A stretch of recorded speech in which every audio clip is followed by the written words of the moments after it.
Skills that will be useless in the next 5 years. The hard truths on skills you're learning today won't matter tomorrow. Not because they're bad, but because technology is evolving fast. 1. Memorizing syntax. You don't need to remember everything.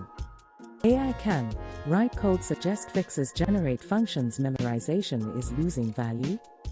Understanding is what matters. 2.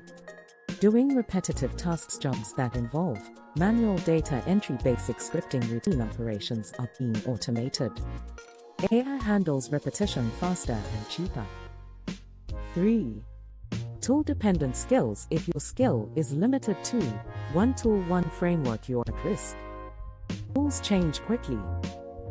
Fundamentals don't. 4. Following tutorials without thinking, watching and copying without understanding creates weak skills.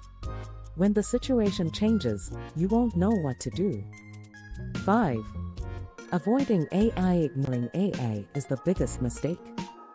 People who don't adapt will fall behind those who do. What will matter instead? Problem-solving, system thinking, adaptability, learning mindset, using AI effectively. The shift from doing tasks to solving problems, from memorizing to understanding. The future. AI will not replace all jobs, but it will replace low-value skills. The final take: don't just learn skills for today. Build skills that survive change. Rocket emoji.